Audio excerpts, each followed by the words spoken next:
Dateable. We're going to be talking about a new app and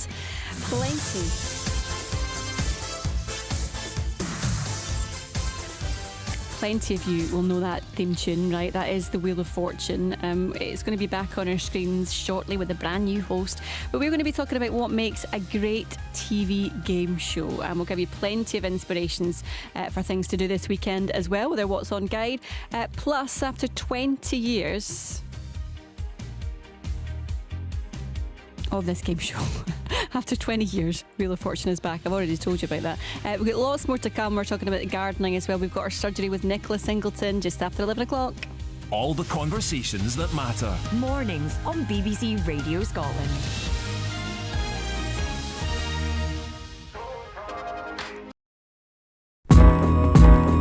Yo. Yeah. It's that Queen shit. The real shit. Illmatic.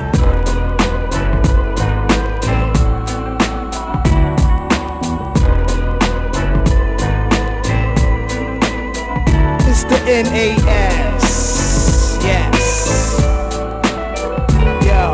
I wake up every morning thinking what we're gonna do today. What we're gonna do today. It's got to be a better way. Got to be a better way. To maintain is the price of fame. Life is like a dice game.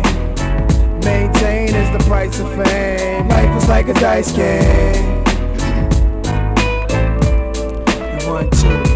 I never knock a brother, I'm anti-jail for real. Smooth criminal skill, locked in a human flesh shell. Watching niggas get rich beside me, pushing a 5B, why me? Up in the passenger seat, but I see me as Haile Selassie in my kingdom. Sipping Asti Spumante, drifting, reality kicks in. I need the papes to start clicking. Gotta connect out in Richmond. Hey nigga in the fam, a picture, it's on. Word is born, that's my name, Big Nas. All wise and civilized from the northern hemisphere of the earth. Peace to my seed and thanks for her birth. Destiny, that's her name. It's going on, you know my name. Big Nas in the house, y'all. On the freestyle tip. When I finish this shit, it's sure to be a hit. Page.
On BBC Radio Scotland. It's just coming up to 10:10. As I mentioned earlier, right, we're going to be talking about the things that, I don't know, the feelings that you get when you hear game shows of old. So you can text me 80295. What was your favourite game show of the past? It's because 20 years ago, I think it was, since it was last on our screens, Wheel of Fortune is on its way back for a little reboot. You might have seen that it's Graham Norton who's got the new gig.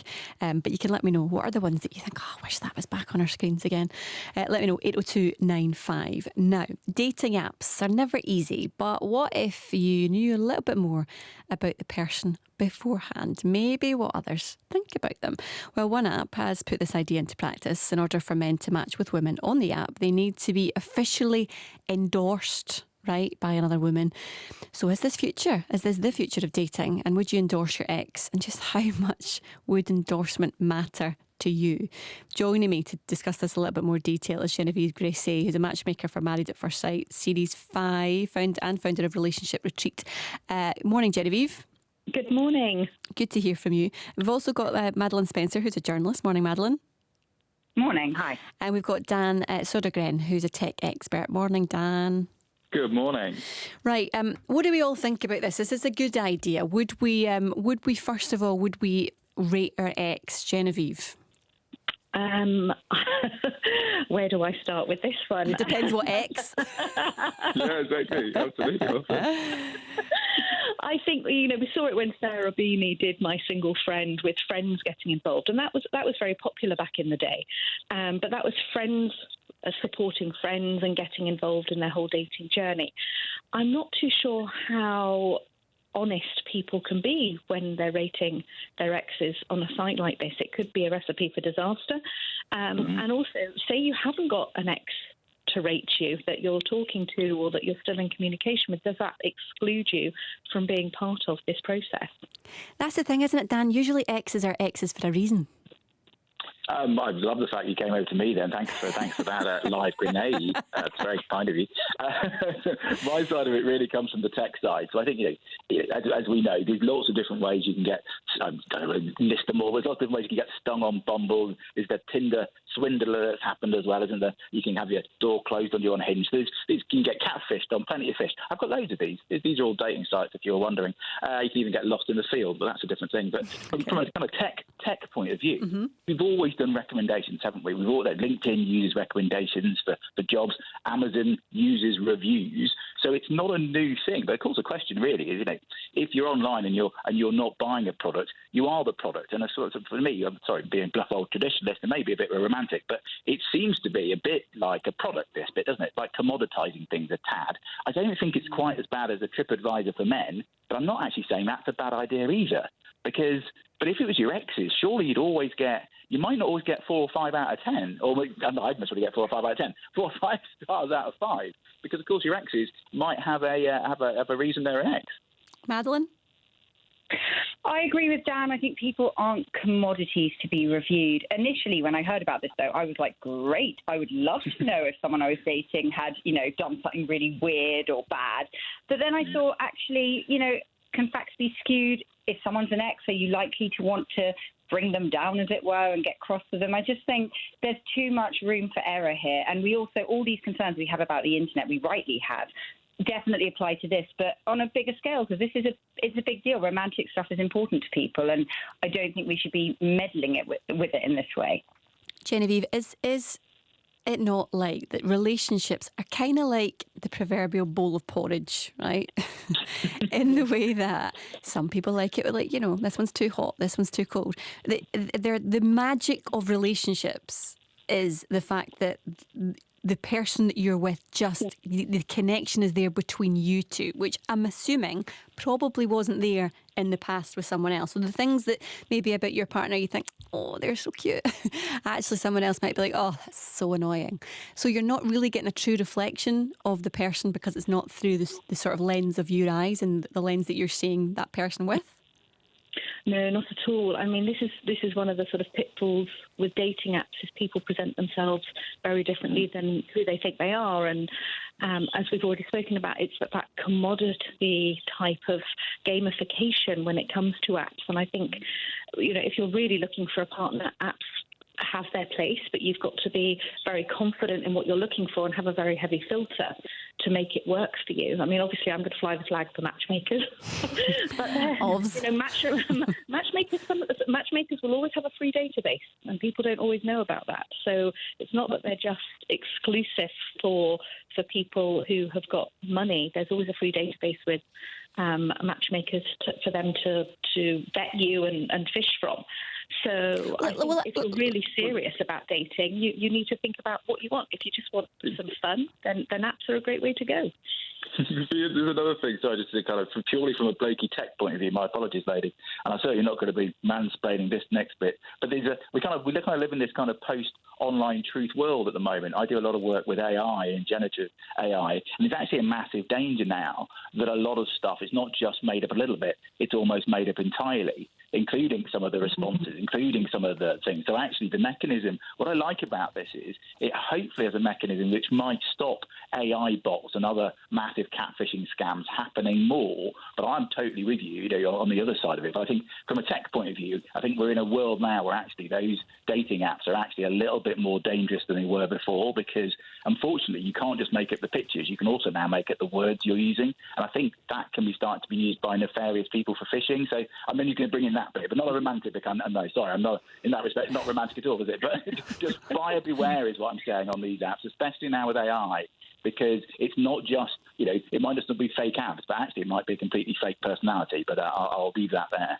Madeline, and that is something just to leave there, isn't it? This idea of, I suppose there's dangers with all these things whenever you're dating someone, even someone you meet, in the more traditional sense, whether it be at work or whether it be in a bar or something else. You never quite know who this person is, I suppose.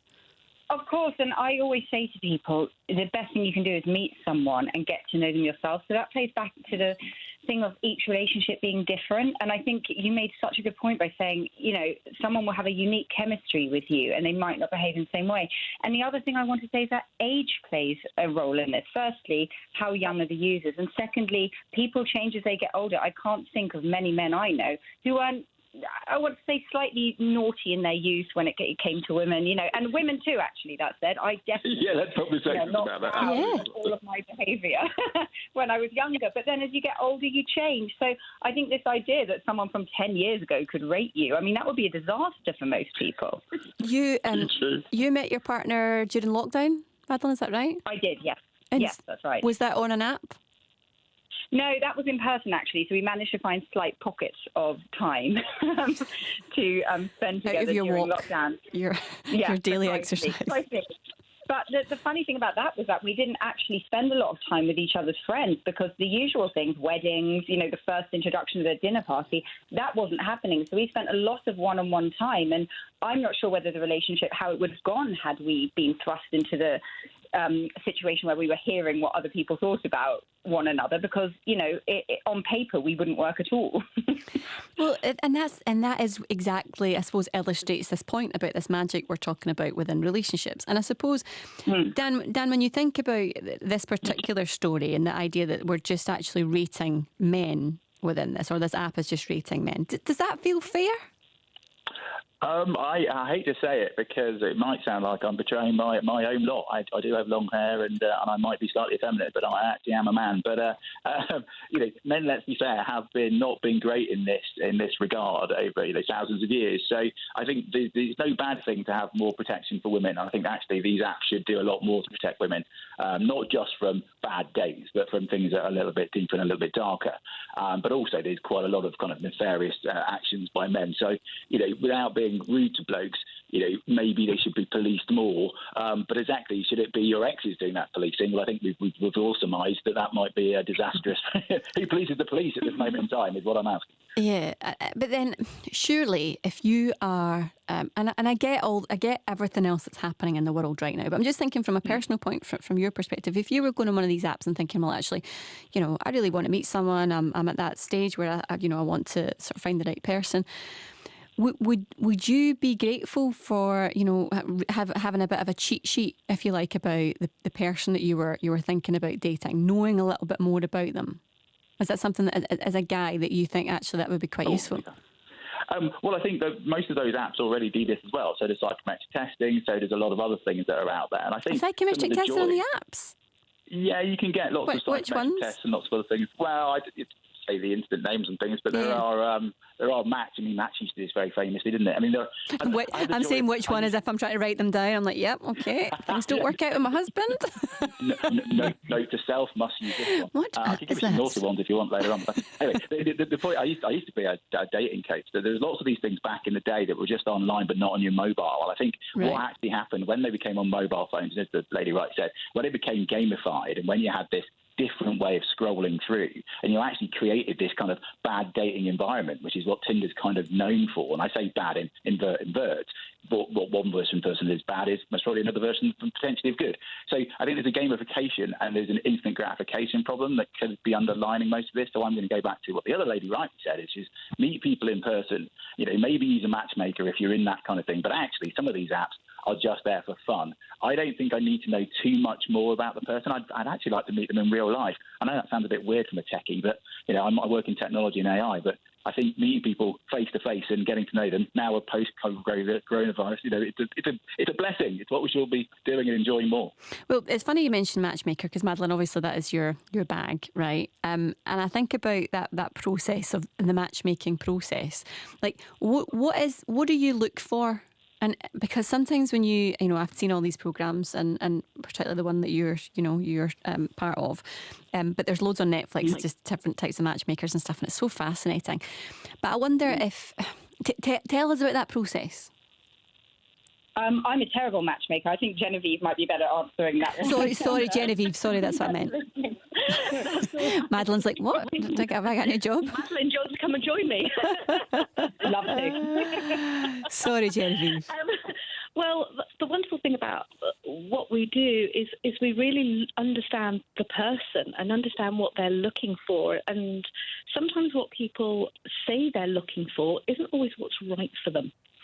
And I think this is where there's online, it becomes very complicated sometimes to try and match yourself, because what you think you need and what you think you want is actually not at all right. And as Madeline said, with her partner, when she met them, that on paper they wouldn't have been a match. Same for me and my partner, he'll hate me for saying it, but we probably wouldn't have been a match on paper. But meeting in real life and actually getting to know each other and understanding each other's values and goals and what we want out of life, and just that energetic connection is what changes everything. I think what was so wonderful when we did Married at First Sight is I actually got to meet everybody that got through a certain process over a number of weekends, and just seeing their energy and looking them in the eye and really asking some very difficult questions about things that they probably hadn't even thought about with regard to values and what they want for the future and what they feel is really important in a relationship. These are things that apps just don't do. And how often are people not very honest on an app? Let's face it, when they're on an app, they're in sales mode. They're not in, I need to find a partner for life mode. I just want as many hits so that I can get out on dates and hope one sticks. So it's a numbers game, whereas matchmaking, there is a science behind it. There is a process behind it that works very well. Fascinating. It is fascinating stuff. We're asking today, would you rate your ex? You can let me know, 80295. You might not want to tell me what you would say, mind you, but that might be quite fun. Genevieve, thank you so much for your time. That's Genevieve Grisset there, a matchmaker for Married at First Sight, Series 5, and founder of Relationship Retreat. And also that was Madeline Spencer, who is a journalist. And we also heard there from Dan Sodergren, who is a tech expert. It is 10:23. The world number one. Świątek gives the ball a couple of bounces. Nadal serves at deuce. It's a lovely little lob from Alcaraz. Slice forehand from Williams. They are on fire. It's outstanding defence from Murray. In steps Djokovic. He's trying to win it here. Every epic moment. Oh, That's too good. Don't miss a thing from Wimbledon, with live coverage of all 18 courts. Starts Monday. Watch on iPlayer. Listen on BBC Sounds. You're listening to Mornings with me, Connie McLaughlin, on BBC Radio Scotland. Coming up. Take me outside, sit in the green garden. Our gardening Saturday is back. Expert Nicholas Singleton will be here to answer any questions that you might have. You can get them in by texting 80295 and...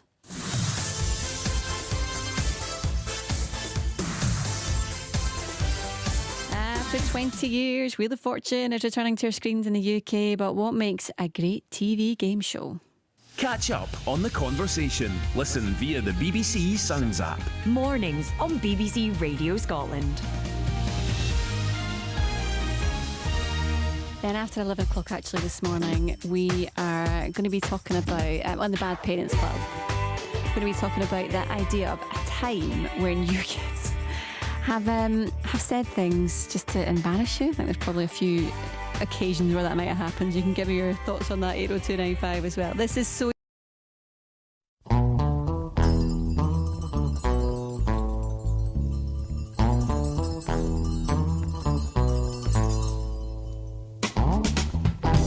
Standing on a corner in a white Godfather hat. He drives a long black gangster Cadillac. He can steal a broad's mind, man, in 3 or 4 minutes. It's not how long you talk, bro. It's what you put in it. Look out!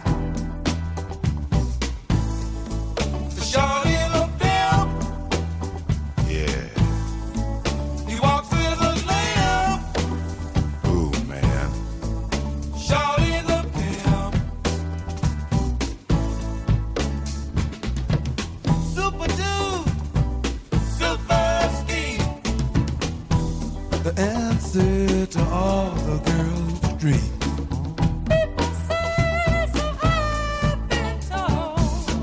They call him Nice Man, 'cause he's too cold. Stone Trip,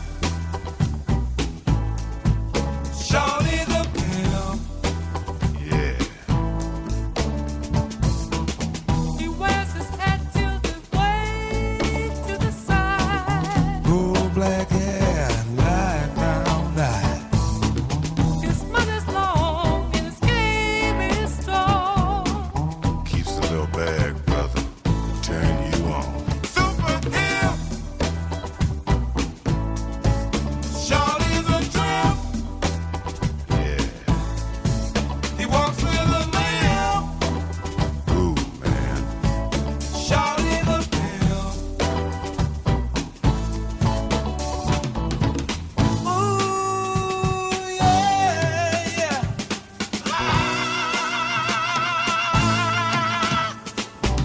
Pimp, Keep on. pimp on, Keep on, shorty. pimp, Pimp on. pimp on. Pimp, Yeah, shorty. pimp on. He's only 5'3". Short as can be. His money comes from the girls of the street. Lost souls of society. Girls today with no hope for tomorrow. We'll give them all they can beg, still a bar. The lie has bounded into the sand. Who's to blame now? Short is the man. Look out! Shorty the pimp. Yeah. He walks with a limp. Ooh, man. Shorty the pimp. And all the big bills Shorty got a hand. They called him a part-time Jones man. For just a little bread, you can lose your natural soul. For just a little bag of Acapulco gold. Look out! For Shorty the pimp. Yeah. He walks with a limp. Ooh, man. Shorty the pimp. Pimp, pimp on, Pimp on, shorty. pimp, pimp on, On with your long black Cadillac. pimp, pimp on, Your Godfather hat. pimp, pimp on. Shorty's back, Jackie. Right on, Shorty. He ain't just a jump jacket. That brother is fake. Shorty come in here fine. He didn't come here to try. Pimp on, brother. Brothers, when Shorty says give it up, somebody got the dominance. Stone to the bone, clean as to get beat. Back it. Pimp on, Shorty. Pimp, pimp on, Yeah. pimp, pimp on, Ooh, pimp, pimp on, shorty. pimp, pimp on, Go ahead on. pimp, pimp on, Pimp on, shorty. pimp, pimp on, You got all the ladies pimp, pimp on, riding around. pimp, Your long black gangster Cadillac. Your white Godfather hat. Talking all your trash. pimp on, With your bag of good things. pimp on. Ice cold dude. Well, I hope you're well. I hope you're enjoying your Friday so far. We have got our gardening surgery coming up after 11 o'clock, but we thought we'd check in with Nicola Singleton just to see how she is this morning. Morning, Nicola.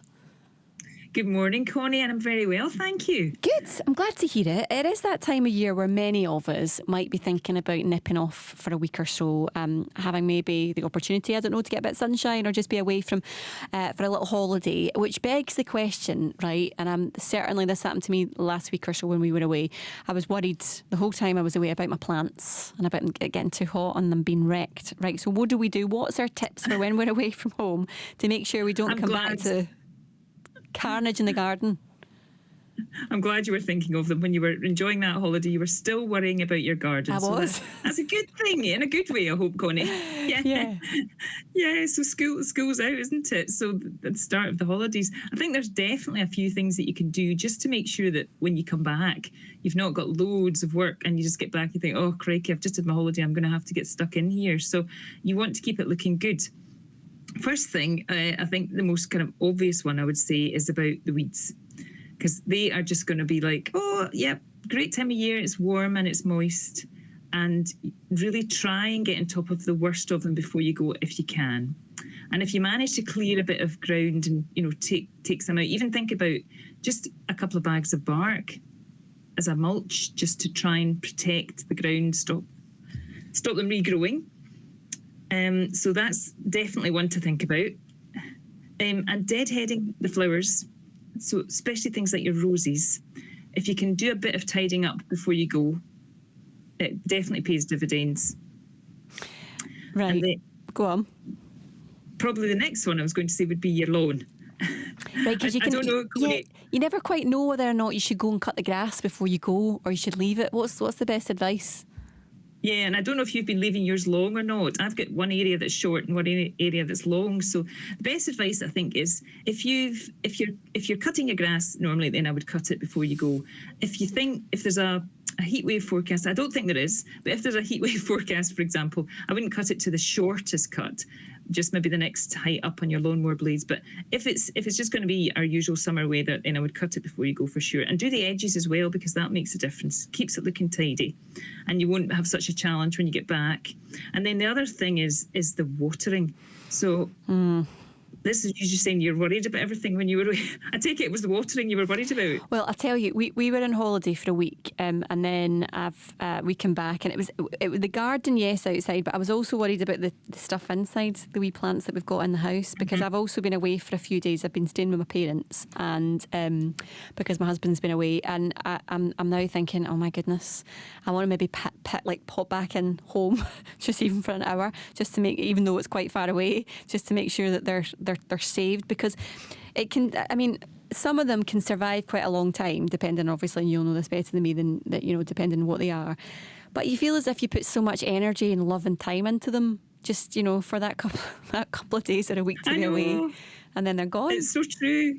It's so true, isn't it? Yeah. I mean, with your houseplants, even just taking them off the windowsill, sometimes it can be as simple as take them off the windowsill, sit them all together in a big tray away from really strong direct sunlight, and that will definitely help to stop them drying out so much. And even if you think, oh, there's a lot of stuff that I water maybe twice a week, you think this is not going to survive. So put it in the bath, get a damp towel, and put it in the bath and just group them all together. Generally, it's going to be a bit more sheltered and shady in there. So that's a really good tip, Connie, is get them in the bath while you're away. All the gang together in the bath. All the gang, yeah. But outside, I mean, there's loads of things, things you can do for outside in terms of stuff drying out. Move it out of the sun if that's a thing you can do with your containers. Put them somewhere more shady. Ask the neighbours to water if you can, but you could even sink smaller pots into the ground. That will help to conserve moisture in them as well. So just think about, maybe, or if you've got newly planted things, they're the ones you need to worry about before you go. So give them a good soak, like a proper, good couple of watering cans into the root ball before you go. And maybe, again, if you can get some bark around the base of them, that helps to stop the moisture escaping. So, and take down your hanging baskets, leave them in a shady spot. It's just these wee tips, because you don't want stuff to be sitting right out in the sun or drying out while you're away. Nothing worse. Nothing you come back, worse. it's been wasted. You're absolutely right. Right. Nicola's back after 11 o'clock this morning. She's going to answer any questions like that. All those tips are amazing. Just the small little things that, listen, you might have been gardening for years and this is just, the bread and butter for you and you absolutely know this. Or you could be a total amateur like me, that I'm sort of writing this stuff down as Nicola's talking, because it can be the difference between saving your plants or your lawn or whatever and not. So any questions, anything at all, it could be something a little bit more, I don't know, professional type questions for all you gardeners out there that you want to ask Nicola about and get her expertise. Get them into us right now. You can text 80295 or you can give us a call 08085 92 95 00. This is Crazy.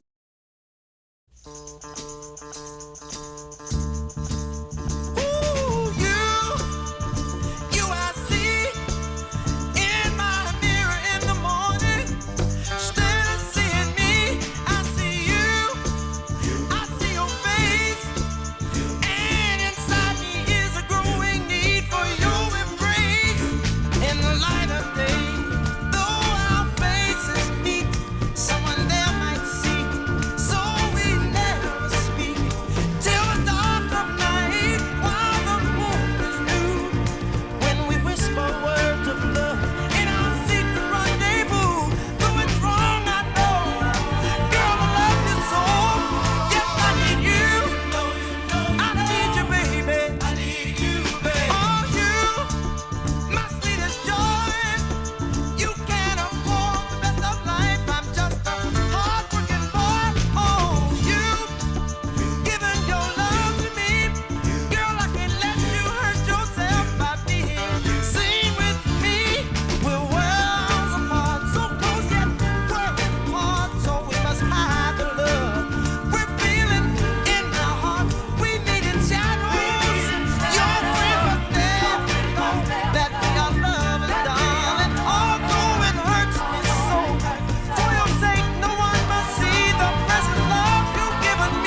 .37 here in BBC Radio Scotland. It is now time for this.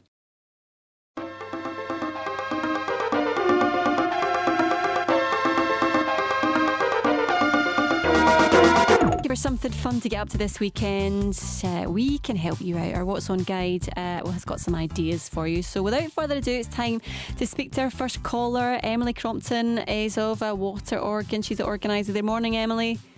Morning, how are you? I'm really good, thanks. Right, tell us where you are, what you're up to, and what's on offer that people can come along to.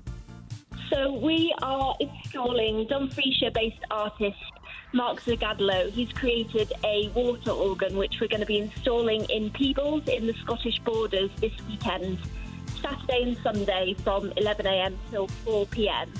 The water organ is a floating artwork which creates music responding to the flow of the river. It's been taken to the River Nith and the Findhorn before, and this summer we're going to be installing it at 4 locations along the River Tweed. Okay, and if you're coming along and maybe you've not been to something like this before, how would you convince people that this is the way to spend their time? Well, we hope it's going to be a really joyful spectacle. It's a really unusual piece of artwork, which is quite an intimate musical experience, but one that's full of surprise. I think it will be something which people haven't seen before, and we're hoping people will be really curious to find out more. We're going to be running some other activities alongside the water organ. So on the Saturday, people will be able to take part in citizen science activities with the Tweed Foundation, looking at water quality. They'll also be able to come and make their own flag inspired by the water organisms living in the river. And then on the Sunday, we've got canoe sessions where people can get a little bit closer out on the river, get closer to the water organ, and have some fun paddling around. And do their thing. I hope the weather stays decent for you, Emily. Thank you for that. Enjoy. Very much. Bye-bye. Good luck. That was Emily Crompton there, who's at the water organ in Peebles. We've got James Docherty who's on the line. Morning, James. Good morning. Where are you and what's going on? So we are a community space based in Rutherglen, and we're running our Family Fun Day this Sunday from 11 a.m. to 2 p.m. Excellent. What's on offer? So we have a bouncy castle. We have our specialist in-house personal trainers running a sports day for the kids. Various different events that will be on all day. Looking at the weather, it might be a bit of muddy madness, but we're certainly going for it either way. We have a tombola, a bake sale. We have some gourmet street food at affordable prices from various vendors. A dessert parlour going to be here. We have arts and crafts, face painting, and some market stalls. And as I mentioned, the food. So listen, you sold me on the foods already, James. You had me at the foods, right? If people want to come along, if they're not from the local area, can they pop along as well and just have a wee nosy about? Absolutely, yeah. We're open to everybody. We're really trying to advertise what we're doing here with our community space, supporting the youth, those a bit later on in life, and also the disabled as well. So lots of different things that we're doing here. We're kind of trying to promote our community impact through this event as well. So please do pop along. Nice one, James. Well, good luck with it all, and hopefully the weather holds. Thanks very much. Speak to you soon. That's James Docherty there, who's running the Family Fun Day in Rutherglen. We've also got Faisal Hussein, who's on the line. Morning, Faisal. Hi, morning. Where are you and what's going on? Yeah, we're in Dundee. We have this Sunday Eid in the Park, 12 to 5 p.m. at Camperdown Park. Okay, and what can people see? What can people do? What can people eat? Is the most important thing, Faisal. I think that's. Let's just get to the bottom line here. We're constantly looking at the weather. The weather looks fantastic. The volunteers are all geared up. As you'll come in, you'll see a full-on carnival organised by the Horns. You have from Greek street food, you'll have Indian street food, you'll have burgers, fish and chips, a whole range of food. But then you'll have a range of bake stalls as well from pretty much around the country, around the world. It'll be a fantastic event. There's a lot of stalls, a lot of food vendors, a lot of organisations are coming along. And it's a real family-friendly, festive event. Just want to put it out there that the event is open for both Muslims and non-Muslims. I mean, last year we had about 7,000 people turn up. Wow! And it was fantastic to see that there was a good mix of nationalities, community groups, and it's fantastic. Yeah. Well, hopefully you get the same number again this time round. All the best for it, Faisal. I hope it all goes well. Perfect. Thanks so much for your time. That was Faisal Hussein there, who's running the event Eid in the Park. Right, Mike is on the line from Weems Pictish Cave Tours. Morning, Mike. Good morning. Tell me all about what's happening this weekend. Yeah, well, every weekend we run guided tours. We have the biggest single collection of Pictish carvings anywhere in Scotland, including some of which are probably the earliest. And there's also, as well as that, there's history taking in right up to the mining that took place there in the 20th century. There's a castle on site, plenty to see and do, and we run our guided tours to explain all about the heritage that's right on people's doorstep that perhaps they don't know about.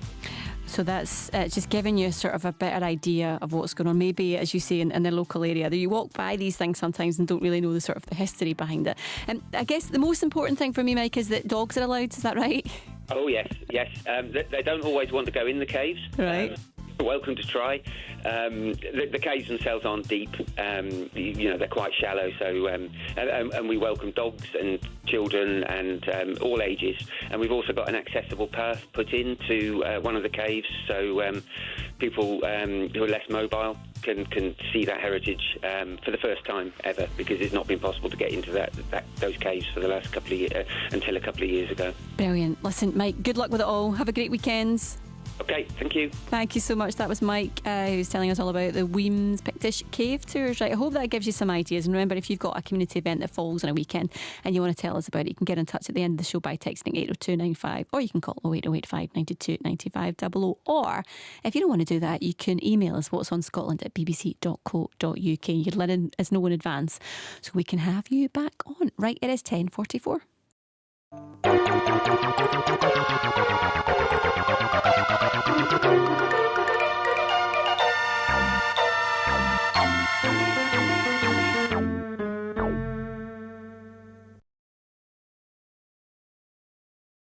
Saturday, August 19th, Memphis Wrestling is tag teaming with the Pontotoc Run Club to fundraise for St. Jude.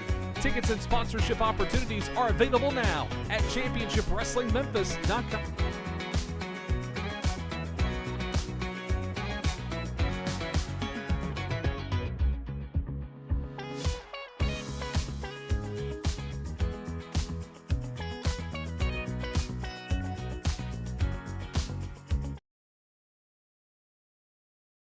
You're listening to Mornings with me, Connie McLaughlin, on BBC Radio Scotland. Coming up,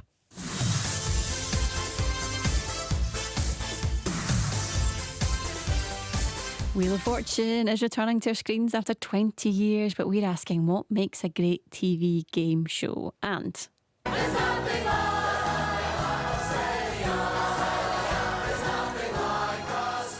why more and more Brits, including millions of them in actual fact, this could happen, could be heading off for an Australian adventure.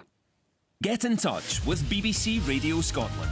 You can call our free phone number on 08085 92 95 00. Text 80295. Standard message rates apply. This is BBC Radio Scotland. We've also got our gardening surgery coming up after 11 o'clock this morning. Get your texts, get your questions in. 80295. Nicola is standing by. We'll get some more music now. You know, life is funny when you look at it. Everybody wants love, but everybody's afraid of love. You know, I'm a true believer that if you get anything out of life, you got to put up with the toils and strife. Now listen, you're pushing my love a little bit too far. I don't think you know how blessed you are. And your friend Annie Mae tell you all she see. Have you ever thought she was trying to get close to me? Yeah. Think it over, girl.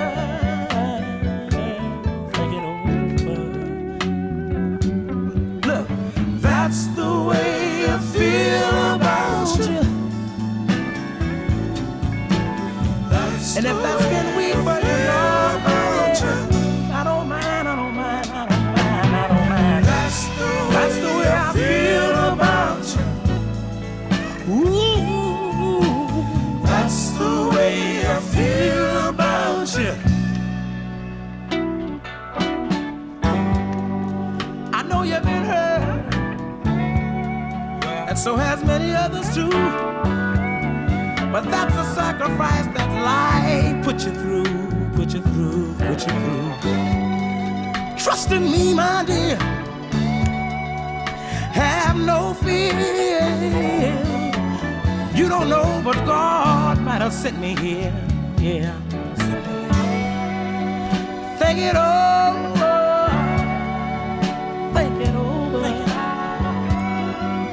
You better think it over.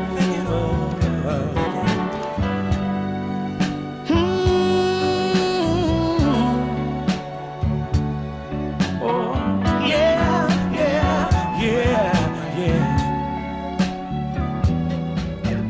That's the way I feel about you.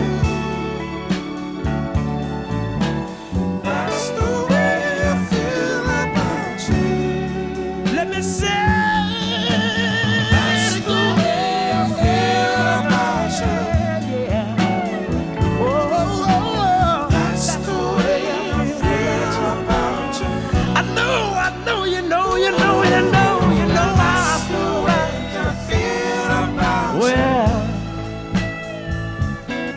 that's the way I feel about you. I feel about you. Please, please, please, I'm for love. If it ever comes knocking at your door, 'cause what's out there knocking, baby? The world don't give enough of, don't give enough of. I know you've been hurt, and so has others too. But all you got to do is ask them about the changes in life I put them through.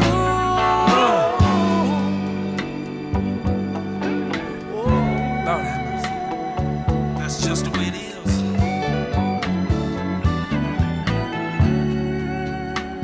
Listen, don't take my love as a sign of weakness. Check into the situation, girl. Dig a little bit deeper. That's the way I feel about you, yeah. Oh, that's the way I feel about you. That's the way I feel about you. Oh, Lord. That's the way. That's the way I feel about you. That's the way I feel about you. That's the way I feel about you. I wanna testify to see the way I feel about you. So if I'm weak with you, and I don't mind you, well, don't you leave me. That's the way I feel about you. Let me say it, well, that's the way I feel about you. On BBC Radio Scotland, it's just coming up to 10 minutes to 11. The iconic music that you might have heard a couple of minutes ago was the Wheel of Fortune, right? It's making a comeback to the UK TV screens after 20 years. Graham Norton is going to be the new host. Others are set to return as well. Jeopardy, Gladiators, one of my favourites, and Deal or No Deal apparently are on the way as well. It's like we'd like a snappy theme tune, flashy prizes, or a host with bags of charisma. That's what some people say makes a really good TV game show. But we're asking this morning, what is the perfect formula for that? Here to chat a wee bit more to me about this is TV critic Scott Bryan. Morning, Scott. Good morning, you alright? I'm good, thanks, yeah. You know, we talk about earworms. The Wheel of Fortune theme tune is now earwormed. It's burrowed its little self right inside my brain. I'm not sure I can get it out again. We've also got Quizmaster Dr. Paul Diamond with us as well. Morning, Paul. Good morning, Connie. Right, I'm gonna chat to you a little bit about quiz shows, but then I'll be honest, Scott. Are you as nervous about me about the prospect of we're having a quiz at the end of this? I have only just remembered now the fact that you've just mentioned it. So thanks so much for that, Connie. I mean, what a way to sort of drive fear into someone's conscious. Do you know the thing is, I'm just so rubbish at being able to recall things really quickly. I'm going to blame the baby brain, but I think it's just probably me, just generally. I'll just say you're going to be fine. Everything's going to be fine. A good game show host says, hey, are you relaxed? Where are you from? What do you do for a living? Everything's going to be fine. Don't worry about it. No one's listening. Okay. And if you are at home right now and you are listening, just keep listening for some fun. Mainly at Scott and I's expense. Right, okay. Before we get to all that, Scott, let me ask you about Wheel of Fortune, because it sort of was the game show of my youth, I think, just listening to or watching Nicky Campbell and all the rest of them, and sort of that iconic show that just sort of, I don't know, it's comforting in some way. It is comforting, and I think you might be wondering, why now? Why is the show coming back? It feels we're living in an age where many shows are coming back, because we've had Deal or No Deal being announced as a return to TV as well. But even like beyond kind of just game shows, we're also having Gladiators coming back. We're having Survivor, which has never really been big in the UK, but as a general point, Survivor coming back as a TV show too. And I think the reason why there seems to be kind of a revival of these sort of programs, but particularly game shows, is it is a lot easier to launch a show or relaunch a show in this day and age than it is to bring a show from scratch, just because immediately you've got that familiarity and people will come through the door to at least see how it actually tries. And I think also in an age of streaming, streaming seems to be really popular with drama and with reality. Not so much, I think, with game shows, because game shows, you kind of like the fact that people across the nation are trying it at the same time as you. It has a real comfort, because you sort of sense that either by people participating on Twitter or just kind of watching it with your flatmate with you, that there is a sense of kind of that you can end up on top. So I think traditional channels such as the BBC, ITV, Channel 4 are really doubling down on having kind of game shows as a format. And of course, just in the last week, we've had the arrival of Popmaster, which is of course done by the legend that is Ken Bruce, as a TV show, and that's been a staple on radio for many years.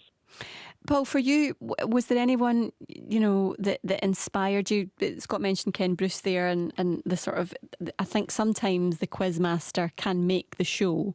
But was there anyone for you that just was like, yeah, that's the reason I want to become a Quizmaster? Bullseye, absolutely. Jim Bowen, darts, Sunday afternoon. Exactly, yeah, it's got a little iconic catchphrase. I mean, you're asking about the formula that makes a fantastic game show. Pardon me. The answer is nobody knows, because if everybody knew, if anybody knew, it would be easy. And there are a lot of old ones come back, but there's so many new game shows get tried all the time, and they last for 6 episodes or 1 series or 2 series. They disappear, and you barely remember them. The icons, the titans of the game are there for a good reason. I personally love Who Wants to Be a Millionaire. I think it's an incredible format. The answer's right in front of you. And you can win £1 million. The answer's right in front of you, and you can win £1 million. The proposition of that is just mind-blowing. It's absolutely fantastic. But, I mean, from University Challenge, Mastermind, Family Fortunes, there's so many great shows, and they're all completely different to each other for different reasons. Sometimes it's a host, you're talking about Wheel of Fortune. I watched an episode 1993 this morning of Nicky Campbell. He's brilliant. I watched John Leslie from a couple of years later. Yeah, not so great. He's a great guy, but not so good. There's just something about a chemistry sometimes, and it's very hard to predict that in advance. Let's see your chemistry, right? Because I'm about to do something that a lot of radio presenters are frightened to do, which is give up control of their show. Because I'm now handing this over to you. Can I also just say, I have no idea what's going to happen for the next 5 minutes, right? So this is your time to do your thing. Scott, explain the rules. What does Scott and I need to do? You need to answer quiz questions correctly. That is pretty much the rules. That's another great thing about the best TV formats, is it's simple. It's not graphs and charts and things. For example, Mastermind. So I have 5 questions. You'll both have a go at answering them. Okay. And they're all in the style of classic TV game shows. Right. To make this sound a little jazzier, we've got this. Okay, that sounds good. What I'll do is, right, because I can't give up full control, I'm going to keep an eye on the time, because we've also obviously got the 11 o'clock news to think about. So, right, yeah, Paul, I've got my eye on the time. Paul, right, let's go. Listen, the rules for the first question is shout out your name if you think you know the answer. The question is a mastermind question from a mastermind book. Listen carefully. In addition to lawn tennis, which sport is represented in the full title of the All England Club at Wimbledon? Connie. Say your name if you Connie, what's the answer? In addition to lawn tennis. That's one of the first rules of quiz shows, is listen to the question. Do you know what I was trying to... can I also tell you what I was doing there? I was shouting through to next door to say, bring that bed down a little bit. So I was multitasking. Sorry, right. Sorry. Scott, that's a terrible excuse. Scott, do you know the answer? Cricket? No, it's squash. So close. It's croquet. Croquet, which sounds like cricket, but is nothing like cricket. Right, 0 points each. Question number 2. You'll both have a chance to answer this separately. You don't have to say Connie Family Fortunes. Family Fortunes. They ask 100 people. Go on. Name something thought to bring good luck. Connie. Connie.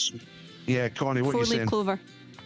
4-leaf clover is on the list. Scott, you have a chance to get a point if you can get the one answer that's higher than that. I can't think of it. Something that's supposed to bring good luck. Can I do another one? No. Rabbit's Connie foot? gets the point. The top answer there was horseshoe. All right. Question number 3 is pointless. Family Fortunes is about knowing what the public know. Pointless is about knowing what they don't know. Can you name a British owl, and try Connie. and get one that is pointless. All right, Connie, what have you got? Not the Connie owl, the Tawny owl. The tawny owl is correct answer, but it's the highest, second highest answer there. If Scott can get a lower one that less people knew, you'll get the point. Well, Google I it, absolutely Scott. won't get the right answer. I'm going to guess barn owl, which I know is more popular, but it's the only one I can think of.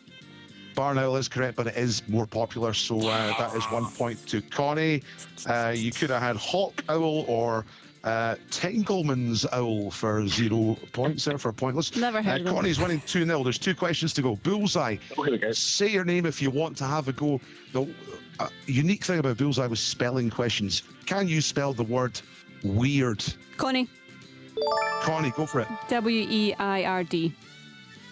The word weird? Correct, absolutely perfect. 3-0. I thought it was going to be T-H-E. Fantastic. Right, here we go. Last question is Who Wants to Be a Millionaire? This is a £1 million question from Who Wants to Be a Millionaire. If you get this, you win the game and you get £1 million. So calamine used as an ointment. Listen. Calamine used as an ointment contains a carbonate of which element? Is it calcium, sodium, magnesium, Connie. or zinc? It's magnesium. Connie, you're right in there. Magnesium. No? No, it's not. That is not correct. Scott, you can get a point here, and more importantly, £1 million. Truly, I'm going to guess. I'm going to completely put everything on B. Sodium? No, you do not win £1 million. Luckily, nobody won £1 million because there is no budget. But Connie has won the quiz. Yes. 3 points to 0, and you are the champion. You get a crown. Can you just say that again? Say that again. What? Connie is the champion. Yes. Yes, Paul. Thank you very much for that. Scott, that wasn't awkward. I feel as if we should have, the applause music at the end of that. That would have been slightly better for me. Connie, you said you were nervous, but you were on those answers like a hawk on a mouse. That was absolutely fantastic. You've got to know that I'm also probably the most competitive person. This is what happens when you've got 3 older brothers and you need to be first for everything, even you your need dinner. to fight to the top. In your house. Scott, listen, always great to speak to you. Sorry for the fact that you're a loser. In the quiz. You're not smug at all, Connie. I know, in the quiz world, obviously. That's the first rule of quizzes there, Connie. Rub it in.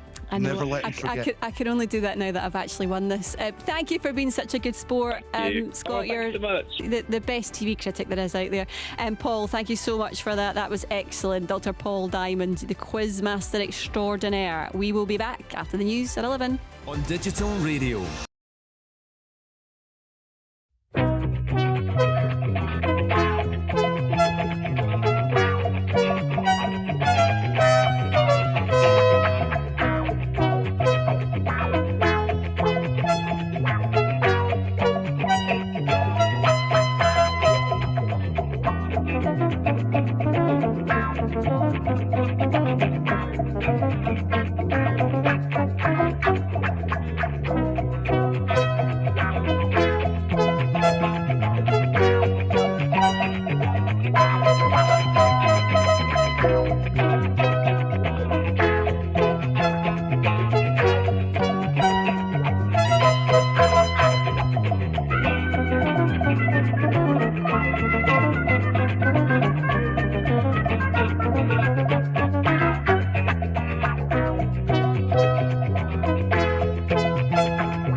It's 11:05. You're listening to Mornings with Connie McLaughlin on BBC Radio Scotland. Still to come before 12. Take me outside, sit in a green garden.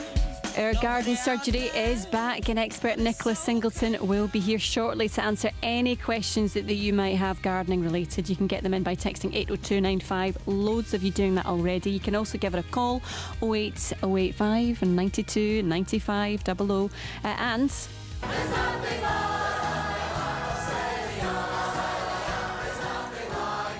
just why millions of Brits could be jetting off on an Australian adventure. Plus,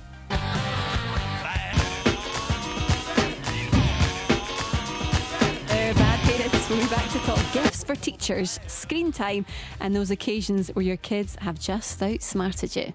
All the conversations that matter. Mornings on BBC Radio Scotland.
much to love a song. I feel like that is my feeling about Shakira and that particular song. Hopefully you enjoyed it as much as I did. Right, it's nearly 11:10 here on BBC Radio Scotland. I hope you were sort of bopping along to that. It is time on a Friday to talk about gardening. We've got our gardening surgery with Nicola Singleton, our gardening expert, who's back with us. Morning, Nicola. Welcome back. Thanks, Connie. Good morning again. Yeah, we've got loads and loads to get through. 80295, by the way, if you want to text Nicola, or you can give her a call, 08085 92 95 00 if you want to do it that way. We're going to go straight to the line, actually, because honestly, you've no idea. It's such a busy surgery. I want to make sure that we get through everyone's questions today. So let's go straight to Alan in Livingston. Morning, Alan. Morning, Connie. Morning, Nicola. Hi. What's your question, Alan? What would you like to say? I'm in the process of moving sort of plants from container plants from one and moving up to a bigger plant pot. But what I'm doing, so I'm noticing there's a lot of wood lice within the soil, and I'm wondering if that's harmful to the plants or if in any way it benefits them. Okay, Alan, right. Okay, so the good news is that the wood lice won't be doing any damage. So they're generally good for the garden, and they do a lot of, they kind of eat and break down dead material. So you might find huge numbers of them. I mean, quite often they get called slaters as well, and some people absolutely hate them because you can lift a pot up and there's hundreds just running about, but they don't do any real damage to plants unless, I mean, sometimes they do damage to very, very small young seedlings just because they're in big numbers, but their job is to break down dead material in the garden. So I wouldn't worry about them, Alan, just let them go on their merry way. And what you'll find is when you move your pots, they'll just disappear. They'll just go off and find somewhere cool and shady to stay and keep out your way until you're finished. But they won't be harming your plants. It's just a sign of a good garden, really, in terms of having lots of insects and biodiversity. And they are good food for things like toads and some beetles. So it's really a good sign to have them in the garden. Brilliant. Thank you very much. Thanks, Alan. Thanks so much for your question. That's Alan in Livingston. Let's head to Elaine, who's on the line. Morning, Elaine. Good morning. What was your question to Nicola? Right, well, I spoke to Nicola, I think it was around about January and February, about wee wildflower patch I was planning for the corner of a lawn in the back garden. So Nicola gave me really good instructions. I get rid of all the weeds.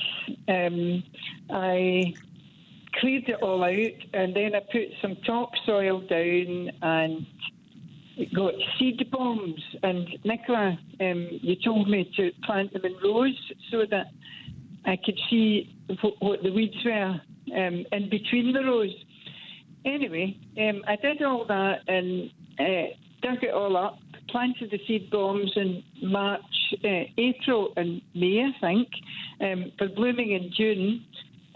Lots of green shoots before we left on holiday, which was about 3 weeks ago, and I've come back and it's absolutely magnificent. It's unbelievable. It's full of a huge variety of flowers, buds everywhere. It's quite tall, about 3 feet, the tallest ones are.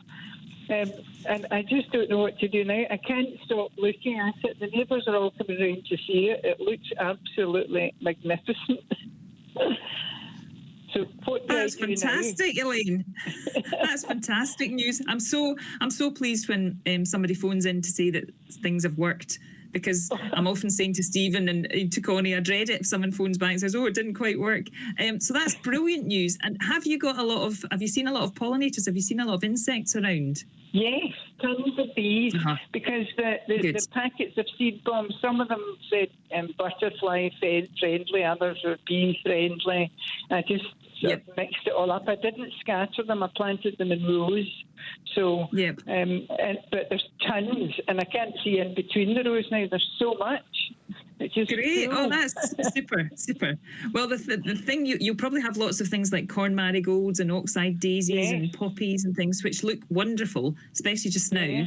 And the thing to do really is just enjoy it for the moment, and then as the plants start to go over and they start to sort of finish flowering, just leave the area if you can, Elaine. Just leave it be. Yes. And then what will happen next year, is that what will happen is the ones that have grown up this year, a lot of the seeds from them will fall down into the soil, and you'll get even more next year, and you will also get some of a lot of the mixtures have got in them what they call the biennials. So what they do is they grow the leaves in the first year, and then they don't do anything in terms of flowers until the second year. So you might find that you've got things like teasel and echiums, and these won't flower till next year. So you're actually going to get a bonanza, because next year you'll hopefully get even more flowers coming. And they'll give you a different display. So there'll maybe be more blues. There might be more of the sort of silvery coloured teasel. So these will give you more to add to the display. And if you can leave that area just over the years, there's really not much maintenance you have to do, unless you find that there's one particular one that's maybe taking over a bit. You could always weed it out a little bit. But that area is going to just look after itself, and I've got a few areas myself like that, and I don't really do much to them at all. If I find something's going a bit mad, I might take a few of them out, but I just tend to leave it to the bees. Oh, it just looks wonderful. It's absolutely amazing. And we came home. That's fantastic. We came home to a collapsed ceiling in the house, so. At least that'll make you smile, the looking out your window. Quite a relief to go out into the garden and enjoy the wild. Have something positive. Oh, Elaine, that's so nice to hear a good news story, and just hear, I guess, from Nicola's point of view, just is that, had advice works a treat. So this is why everyone needs to text in 80295. Thanks so much for that, Elaine. Great to speak to you. Hopefully you get your sailing sorted as well soon. And if you want to give it a call, just quickly, you can 08085 92 95 00. Kath is on the line. Morning, Kath. Hi, Connie. Hi. Morning, Nicola. Hello. What's your question? Morning. We've also just got to say we've got a little bit of a delay on Nicola's line, and just making sure that that everyone can hear everyone. So that's fine. So, Kath, you can fire away to Nicola, and I'll stay out of it. Okay, thanks. Hello, Nicola. Hi. Morning. Hi. Nicola, what I was trying to find out was I bought a couple of Acer tree plants, and I put them in each one in a large plant pot. I wanted to group them together so that I could have quite a lot of nice foliage. But it's just that they're not looking as good as what they did when I bought them. They're not as vibrant, the colour and everything. And I just wondered if there's anything I can do to kind of help them along and make sure they're going to be all right. Okay, Kath, right. Well, so a couple of questions. First of all, so these are the Japanese acers. Do you know what variety they are? Is it the red one, or does it have the green foliage? It's the red one. Red ones, right. So they do look great at this time. You're just stunning because they stand out with that sort of purpley red foliage. What sort of size of pots are they in? Were they in? What size of pots roughly were they in when you bought them? Oh, gosh. I would say maybe 10-inch wide or something like that. Maybe a little less, 8 or 10-inch wide pots maybe. Right. And how big are the plants themselves? They're actually not bad. They're quite, I wouldn't say they were massive, but I would say they were probably about, I don't know, maybe about 2.5 feet tall or something like that. 2 feet tall maybe. One's bigger than the other. But they are. I was going to say, no, they look lovely, but they just don't seem to be as red as what they were. They're maybe not thriving. Are they the pots that they're going into? Are they really big pots, or what sort of size of the pots they're going into? One of them is quite a big pot. It's a big blue porcelain type thing. I would say it was maybe about 15 inches across, or maybe a bit more than that. Quite a big pot. It's a set of 3, so there's a big one, a medium one, and a small one. And it's a big one and the medium one that I'm using. Okay, right. The reason I'm asking all these funny questions about sizes and pots and things, Kath, is just because sometimes plants can be over potted. So what happens is they're in quite a small pot and they go into a big, massive pot, and it's much more difficult to control the watering. So that's one of the things that sprang to my mind. And the other thing that sprang to mind is how much sun are they getting? So are they in full sun or are they in part shade? They're in full sun in the afternoon, because they're in the shade in the morning. In the shade in the morning, and then they're in full sun in the afternoon. Okay. Well, that might be having. So I think there's maybe 2 things to look out for. Okay. The full sun in the afternoon might be having a wee bit of an impact on the foliage colour, because the acers tend to prefer slightly dappled shade if possible. They don't want deep shade, but they do have the best colour if they've got slightly dappled shade. So that might be something to consider. I'm not saying you have to necessarily move them. I mean, they will still be okay where they are, but that might be causing the slight colour change. And the other thing is, if they're in a very big pot compared to what they were, just be really careful with the watering so that you're not, there's not a lot of root in that pot yet. And if you're watering all the time, that soil might be staying really, really wet. So I would just be quite careful and possibly pull back a bit on the watering if you feel that you've been watering them well. And it might just be the roots have got to get a chance to catch up. And then in future years, when they're in these pots, don't forget to feed them, because in the pots they'll completely run out of fertiliser after going into next year. So you need to provide all the feed for those plants to keep them going happily and healthily in the pots. That's the thing about the pots. The compost runs out of fertiliser. Yeah, that makes a lot of sense, Nicola. I got actually just recently bought, because I don't really know anything about plants at all. I bought this slow growing fertiliser. Is it slow growing plant food? Is that something? Is that what you're talking about, fertiliser, or is that something different? Yes. That'll be what they call slow release fertiliser, and what it does is it works with temperature. So you put that into your compost, and when the weather's warmer, it releases more fertiliser, and when it's colder, it doesn't really work so well, which is what your plant wants. It wants to be fed when it's good growing conditions. So yeah, that slow release fertiliser would be perfect to put into the soil for your pots. There you go. Kath, thank you so much for that. Hopefully that helped. Okay, thanks, Connie. Thanks so much. Have a good day. Thank you. That was Kath there. We've got a couple of people texting as well. Patricia in Biggar, Nicola says, I've got 2 roses that aren't getting many flowers. They only get 1 or 2 when they're in bloom. Is it okay for me to dig them up and put them somewhere else? Maybe that might help. Okay. Well, Patricia, I have to say this year's been great so far for roses. The flowers have been magnificent on most of the ones around and about that I've seen. So it might be that one of the most common things for roses not flowering well is there's too much shade. So that might be one of the circumstances. And if that's what you're thinking, Patricia, then I would say yes, you could try moving them, as long as they've not been in for years and years and years, because it will be harder to get the roots up. But I would wait until the autumn, because you want the plants to be dormant. So I'm talking about sort of into November, really. So the plants have gone to sleep for the winter. It's much safer to move them then. And you'll really need to sort of dig down to get as much root as you possibly can. You might find the roots go quite deep, depending on how long they've been in. Take as much root as you possibly can. The wee white, you'll see there's some sort of smaller, more paler white roots are the precious ones that you want to look after. The big, long, woody roots, if you have to cut a few of them, it's not quite so crucial, Patricia. So don't worry if you do have to do a bit of that. And if you can put them into a really open, sunny spot, that would do them a lot of good, I think. And the other thing is, make sure when you replant them, you put them at exactly the same depth that they were at before, because roses really don't like to be planted too deep. So put them at the same depth they were at before, and give them a good mulch after you've replanted them into the ground. If you put them back in, the roots are going to take a wee while to get established.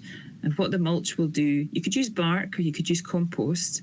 And what that'll do is it'll just help to stop the soil drying out quickly. And obviously going into the winter anyway, we're going to get a bit more rain, so it gives them a chance to get established for the spring. But I'm thinking, Patricia, if you're talking about moving them, you might be worried that they're just not in the right spot in terms of shade. So I would give it a go and let us know how you get on. Yeah, Patricia, hopefully that improves things maybe for next year, fingers crossed. Alan has been on to say, I've got a 90-year-old apple tree and one of the large branches is dead. When I cut it off, how do I treat the wound? Do I have to treat the wound?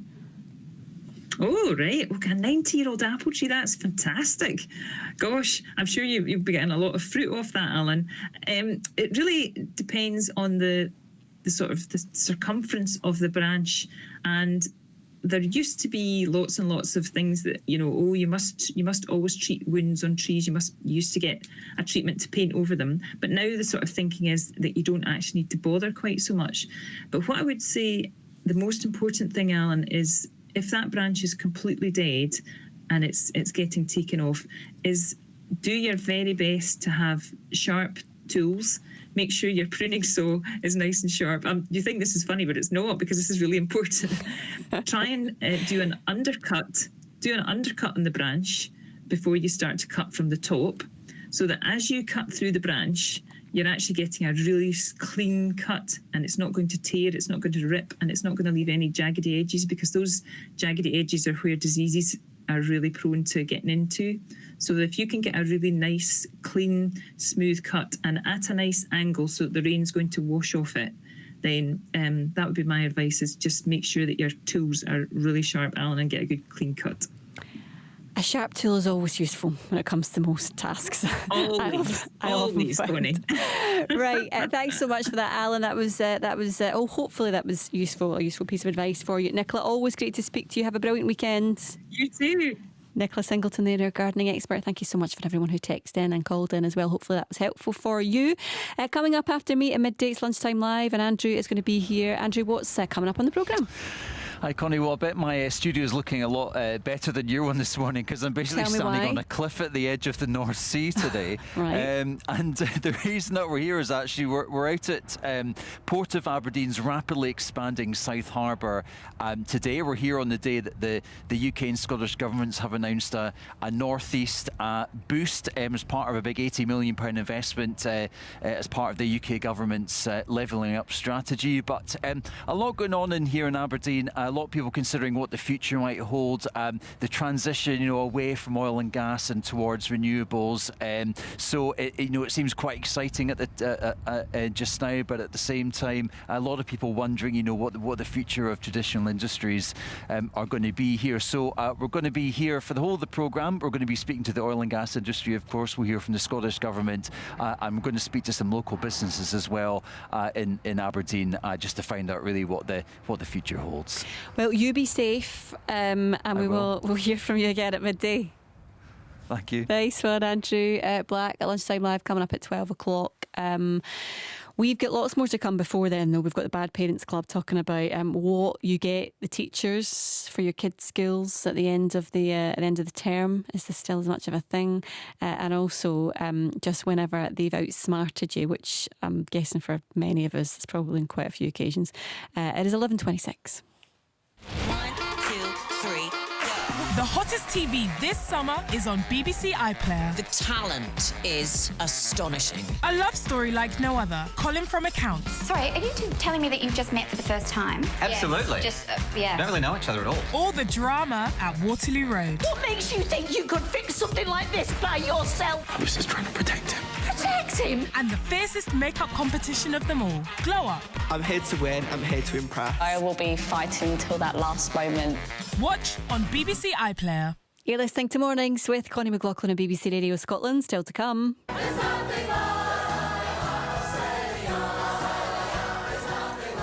Could 6 million more Brits be heading off to Australia? And we're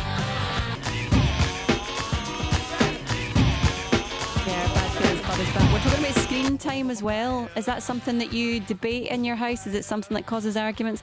You can let us know. 80295 is the best way to get in touch. Got something to say? Text 80295. Standard message rates apply. Mornings on BBC Radio Scotland. We also want to hear your favourite TV shows of the past. And we're asking the question, what's the thing that makes a really good TV show for you? 80295, get them in. We'll get some more music now. This is Oh What a Night by the Four Seasons.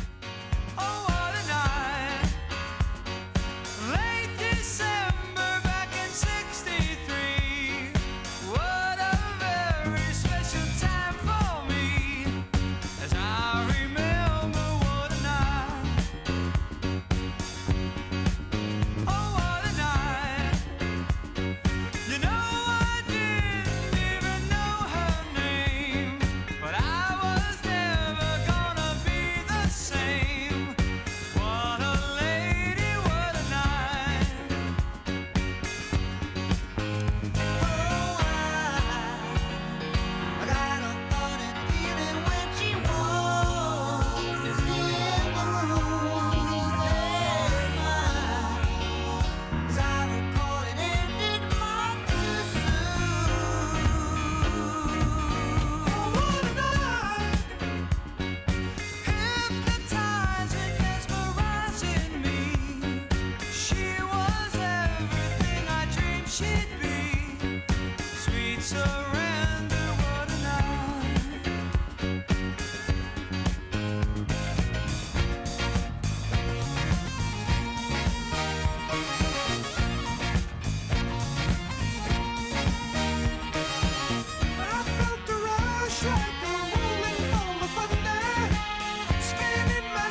Night by the Four Seasons. It's just after 11:30 here on BBC Radio Scotland. Hope you're well. Now, here's a question for you, right? Have you ever been to the land down under?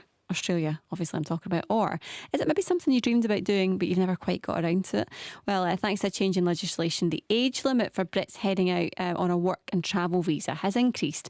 It used to be 30, but it's now 35. So we're asking what brought about the change, and also what is life like for a Scottish person living in Australia. Here to talk a little bit more about this to me is Tourism Australia's Regional General Manager for the UK and Northern Europe, Sally Cope. Morning, Sally. Good morning. Great to hear from you. We've also got Becca Bowman-Milne, who's a recruitment manager in Darwin and used to live in Scotland. Morning, Becca. Morning, how are you? I'm really good, thanks. I'm really good. Sally, first and foremost, let's talk about these changes before we get into sort of life in Australia. But what are the changes, and I guess why have they happened? This is an extension or a sidebar agreement attached to the UK-Australia Free Trade Agreement, which was came into force at the end of May. So as of the 1st of July, the age cap is increasing from 30 to 35, and it's just opening or broadening the opportunity for people to head down to live and work in Australia. We did some research to check when we knew this was coming in whether it would be appealing to Brits, and what came out of that was really interesting. 45% of people in this country aged between 25 and 34 regret the fact that they never took the gap year when they thought they could. So I guess our message today is it's not too late. Unless you're 36. Yeah, well, indeed. I suppose whenever you think about that, right? What are they looking for? What does Australia want with these younger people? What kind of skill sets are they looking for, and why in particular is it British people? This is a program that's been in place since 1975, and it's all about really strengthening the people-to-people links between Australia and the UK. And it's been hugely successful. Each year we would typically see about 35,000 Brits head down on a working holiday visa. And it's exactly what it says, a working holiday. So it's about the ability to stay longer and travel further around the country, using jobs along the way to enable you to extend your trip like that. And so let me ask you this, Becca. You've already done this, obviously. What was your situation? What made you go in the first place?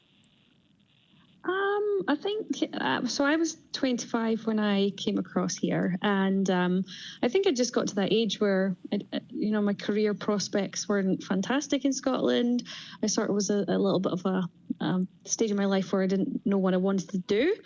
And it's kind of the done thing, I think, is, people go travel in Australia. But for me, as soon as I got here, I knew I wanted to stay. So I guess that's where it was a little bit different. It was, I came across, and as soon as I was here, that was the decision made.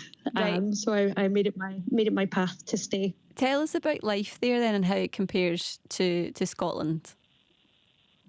Oh, it doesn't, to be honest. I think there's just so many more opportunities here. The wages, the cost of living, everything in Australia is non-comparable. We do have the ability to have a lot more disposable income. We can afford to do a lot more stuff, especially, obviously keep up to date with family and friends and see how they go back home. And it's just, it's just a bit unfortunate in, the way the UK is at the moment, and we don't necessarily have that as bad in Australia. Obviously, it's got its pros and cons, as everywhere does in the world. Being geographical probably is the biggest con, being far away from home. But yeah, I mean, it's sunshine all year round where I live, so being from Scotland, that's a massive pro. Yeah, but there's the way up, isn't it? So as soon as I think about living in Australia, I think snakes, spiders. So you've got that sort of toss-up between beautiful weather and then thinking, I need to check my shoes when I go to sleep. Yeah, definitely. The cockroaches and crocodiles, and in Darwin, where I'm living, that's the two things that you gotta compare with. But no, it's a decision I'm really glad that I did make. What about making friends and just, I guess, making a life out there? What was that like? as a backpacker as such, doing the working holiday visa, I guess you're really, really transient. So you're moving through cities, you're moving through places, you meet people. And I was, I didn't do a lot of the hostels. It just wasn't for me. But when I arrived in Darwin, I guess Darwin is very transient by nature as well. So it is quite hard to make good friends and be established like that, because your friends that you have back home are your friends that you have, you make them when you're young and you keep with them forever. But that being said, since we settled in Darwin and since we have been here now, our friends are our family. So that's how we rely on people. We don't have family here to help with kids and pickups and drop-offs and whatnot. So you do sort of rely on your friends probably more heavily here than what you would back home. You're using that word home. So does Scotland feel like home, or does Australia feel like home? I know. Do you know, it's really funny because I'm friends with like a lot of expats. I don't actually have that many Aussie friends, and we always refer to it as home. It doesn't matter who you speak to, whether they're Irish, English, Scottish. It's always about, when are you going home, or are you planning on going home? So yeah, I think it always will be home for me, but I think the last few times that I've been back in Scotland, I've been ready to come back here as my home. If that makes sense. Yeah, no, totally. I guess, Sally, that's part of it, isn't it? It's just trying for people to try and make a new life there, because what Becca's saying, it's not quite as easy, to nip back home for the day or the weekend. It's if you're there and you're committed to that, because I guess coming back to the UK is not as easy as just, jumping on the bus. Yeah, I mean, the essence of this visa is about having an extended holiday. It's such a big country. It's about having the time to really explore it and immerse yourself in lots of different experiences. So I think the premise of what this visa is about is enabling that for young people, and the fact that you can work along the way as a backpacker means it's more affordable for people to do that. That's what this is all about. Sally, what do you think it is about Australia in terms of what it can offer? We heard a bit from Becca there saying about, we're talking about the weather and I guess opportunities, but what is it about that place that makes people think, right, I want to move all my life and head however many thousand miles away? The lifestyle is pretty easygoing and laid back by comparison. The weather, as Becca's been saying, can be pretty favourable for a lot of the time of the year. But also, I think even though the lifestyle feels really different, it's also culturally familiar. So Brits and Australians are very similar. And I'd like to think that all the Brits that are coming out get a nice warm welcome from the Australians that they meet when they're out there. It's a pretty diverse country, diverse population, so there's lots of interesting people to meet. Yeah, that was actually going to be my next question about, I guess, how these people are received, because, even though there's similarities between, and I guess sort of there'll be links in some way to people's pasts, and there'll be people who feel as though there's a little bit of synergy there, but I guess they are coming from a different country. So what Becca, actually maybe that's a better one for you. What have you found the reception to be like from people who are actually from Australia? There's never been any issues at all. I think Australia's population, from my understanding, I think around about 25%, if not plus, is made up of expats. So I've never had any hard feelings towards us being from the UK. Even where I live, it's this time of year is where all the backpackers flock. And believe it or not, a lot of the employers that I work alongside in recruitment, they love the British and Irish when they come over because they're super hard working. So they do get a warm welcome this time of the year. Right. Do you get home very often? No, not as often as I'd like. It's really expensive. It's really far to travel. Obviously, COVID had a massive impact on that as well. Do you? I'd like to every 18 months or so. I'd try and get home and see everyone. Does your friends and your family from here know that you're on the radio here? Yeah, I told my mum. Is your mum listening? I think so. Hi, Mum. Becca's mum. What's her name? Helen. Oh, hello, Helen. Hopefully Helen gets a chance to come and see you soon. And hopefully you can give her a wee phone after this and just see how you did. I will. She's I'm due a baby in November, so hopefully she's coming out for that. Oh, well, congratulations. Good luck with it all. And great to speak to you. Thanks so much for your time this morning, Becca.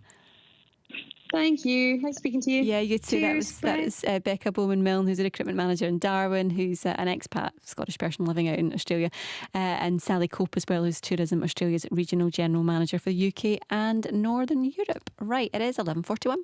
We're launching the BBC Radio Scotland Young Jazz Musician Competition. Woo! The search is on. It's an incredible platform. The jazz talent here in Scotland deserves that spotlight. The BBC Radio Scotland Young Jazz Musician 2023. If you are a talented jazz singer or instrumentalist aged between 16 and 27, then you've got until midnight on Sunday the 3rd of September 2023 to enter. You could win this prestigious award, your own gig as part of Glasgow Jazz Festival next year, and a recording session. Do you have any tips? Whatever genre of jazz you're into, just really stay true to yourself. For full terms, conditions, privacy notice and to apply, head to bbc.co.uk/youngjazz. Poor Helen, Becca's mum, listening there. I hope she enjoyed hearing from her. It's always nice just to make that connection with home, isn't it? Right, you're listening to BBC Radio Scotland. It's Connie with you until midday today. Our Bad Parents Club is on the way. We're talking gifts for teachers.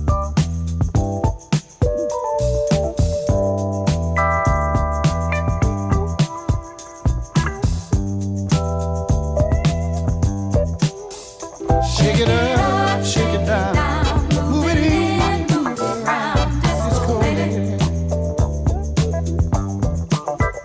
Move it in, move it out, move it in, round about, this is cool. Shake it up, shake it down, move it in, move it around, this cool lady. Well, hey, sexy lady. Said I like the way you do your thing. Lord, I'm missing girl. You dance so fine, and you're right on time. Girl, you ought to be on TV, on Soul Train. When you get to groove, there ain't no stopping. Just can't help it, but I'm finger popping. Shake it up, shake it down, move it in, move it around. Just go there.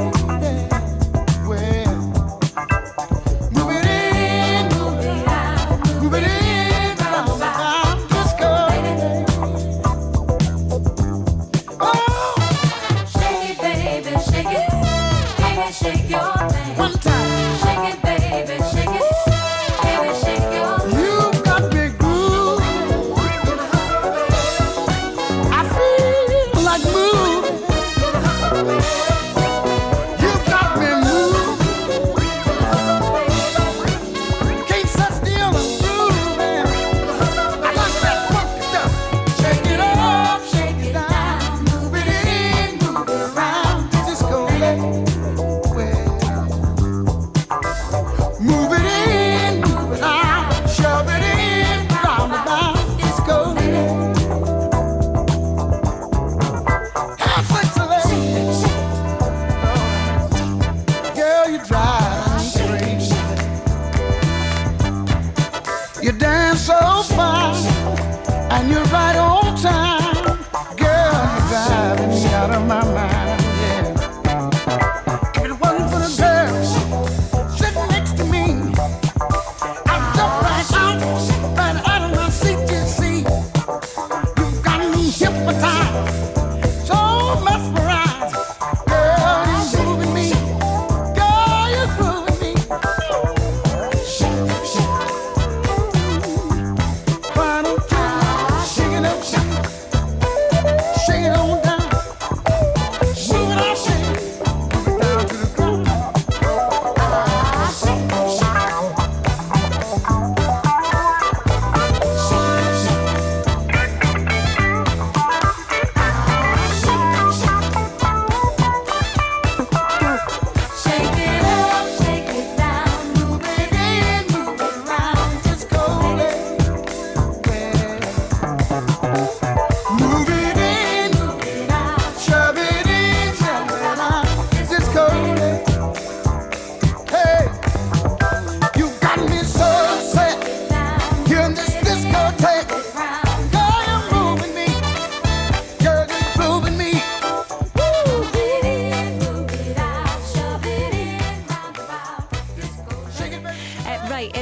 just coming up to 10 to 12, 11:47. It is time for this.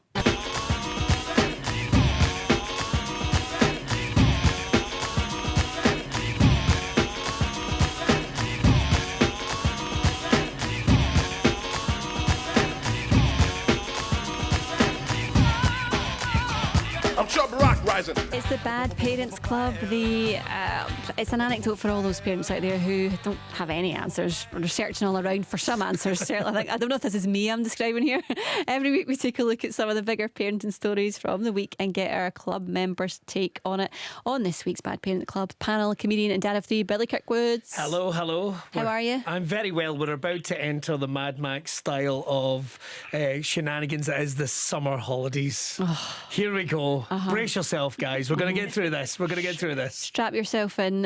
We've also got Mama 2 and lifestyle food blogger Renu Bardwaj. Renu, how are you? Good morning. I'm fine, thank you. How are you? Yeah, I don't have this. I don't have the worry of the school holidays, obviously, yet, because Oliver's just 5 months, right?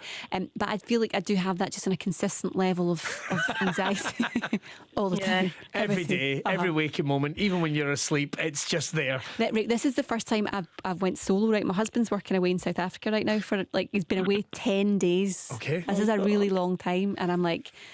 I'm coming up to listen. I've got 3 days left, and I'm like counting every single hour. Yeah.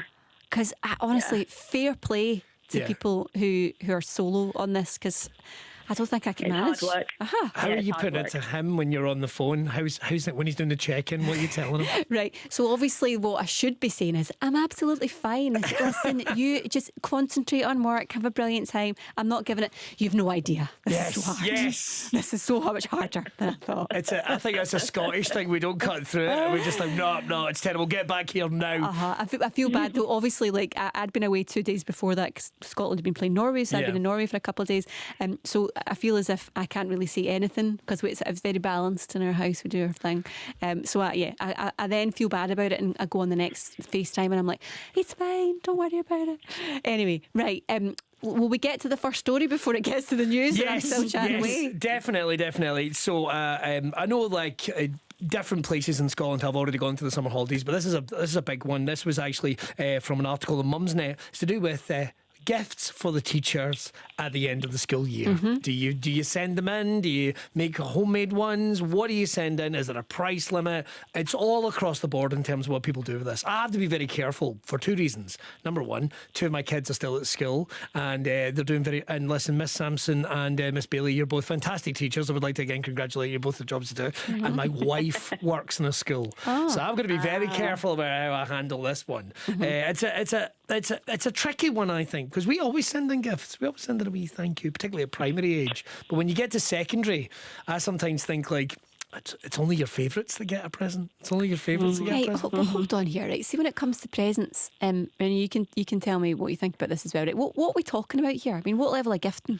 It's usually, I'll come and say, it's usually a Terry's chocolate orange in a card, if we're lucky. Although, unless you develop a bit of a connection, like I know one of our teachers is a big fan of, I've forgotten the writer, that's terrible, but we got the book, got the latest book as a little thank you. That's really thoughtful. Sorry, we did.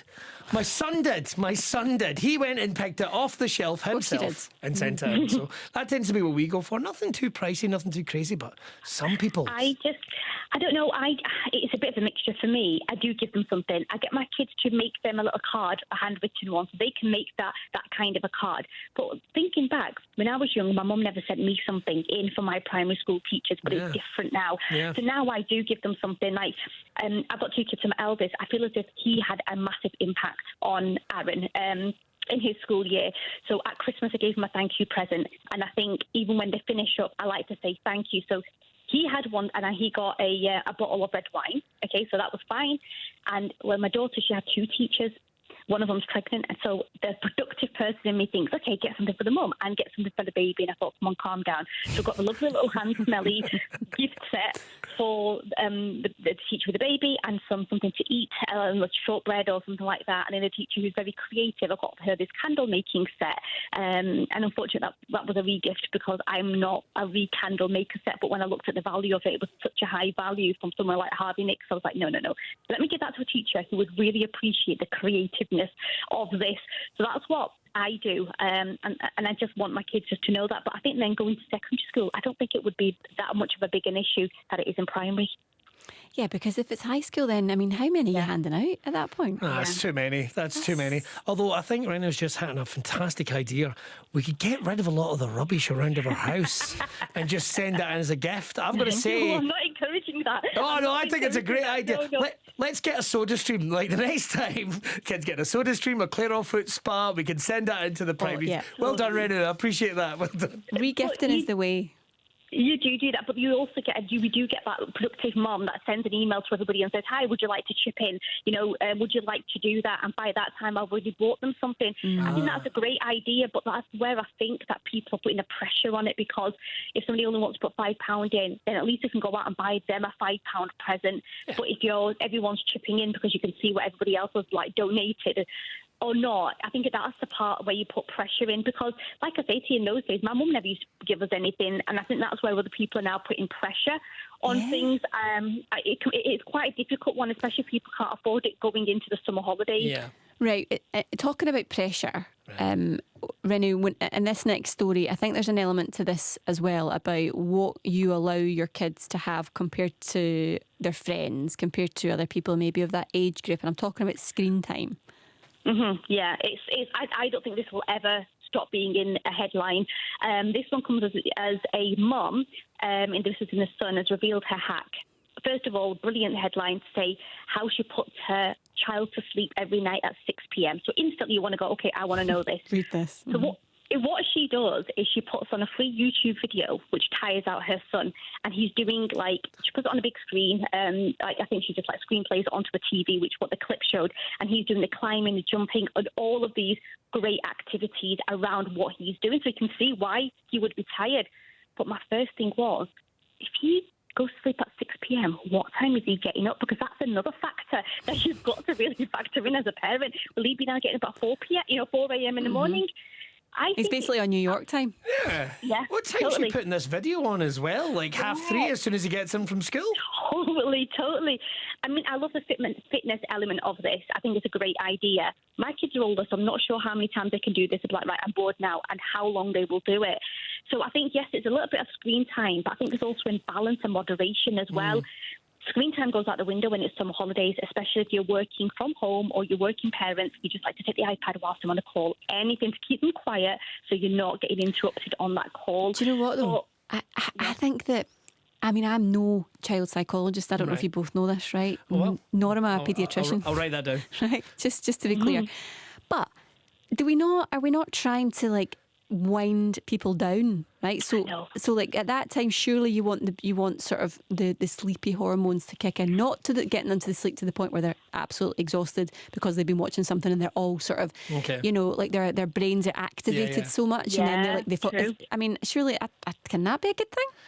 I don't know. For me, 5 and 6 o'clock is playtime. I hear what she's with the idea behind what the mum is doing, a virtual world where they can climb along. I mean, we've got things like Just Dancing on Nintendo Switch, which one of my sons is really into, despite the fact he can't dance for toffee. But trust me, I'm sending him to those championships. But that's what we have in the house. But it's time for kind of playing and getting them out of the house. I don't like the idea of living in this virtual world. I mean, we let them have a little screen time before they go to sleep, like ASMR and that type of thing, and Chill Out Panda, which is just soft music and a wee panda going, go to sleep. Oh, is it? No, it's creepy as that. But, it sounds quite aggressive. Go to sleep. No, it's scary as that. He's got a nice panda voice, not my. Sitting chewing some bamboo, judging you for still going away. That you're encouraging, your downtime encouragement, so they're not overactive, because that can also be that issue. Yeah, exactly. You don't want hyperactive. Nobody wants a hyperactive child or children. Right, okay, I'm looking at the clock, right, and this is I knew this was going to happen because we're chatting and we're going to run out of time. But the third story, smart kids, daft parents, Billy. Has it happened to you? How dare they? How very dare they? I've been a professional dafty now for about 20 years. It's a hard one. So basically they're saying that my kids are knowledgeable about so many different things. just because I feel like I'm being attacked in a lot of ways with this story. So how do you know? What do you know? What do your kids know more about you than you? I should say. So what are we looking at? Let me think. Bluey, Just Dance, dinosaurs. And my son can talk you to death about Alton Towers. He knows everything about Alton Towers, every ride, and they've constantly embarrassed me with my knowledge, particularly when they are better at timekeeping than I am. That's the worst thing. That's the worst thing. Dad, it's 12. Oh, it's 12. Oh, right. Away we go. So I don't know. I just think kids in general, in some ways, getting through life right now. Or maybe I don't think I had the level of common sense my boys had when I was a kid. That's a reflection on you, though, is it not? No, not at all. I'm an idiot. I reckon that's mum's genes coming in there and just saving a day. Well done, sweetheart. Thank you again. I love you. Bye-bye. Renu? This story, I've literally lived this. Aaron did something at dinosaurs. He came back and he knew all of the dinosaurs. And I was like, oh, right, is that one of them? Oh, right. And it's something, this. And I'm like, oh, my God, I have no idea. I can name you literally one dinosaur. So I can definitely relate to that. And I'm just like, how do you know all of this? And he remembers it. And then we were given this game, which just follows through, which was like a dinosaur bingo. And he knew them all. And I was pronouncing them. Cedatosaurus. He was like, no, you're getting it wrong. It's this. No, that's not the same one, Mum. This is it. And I was like, oh, my God, why would I need to know all 36 dinosaurs? When in my life will I need it unless it's a pub quiz?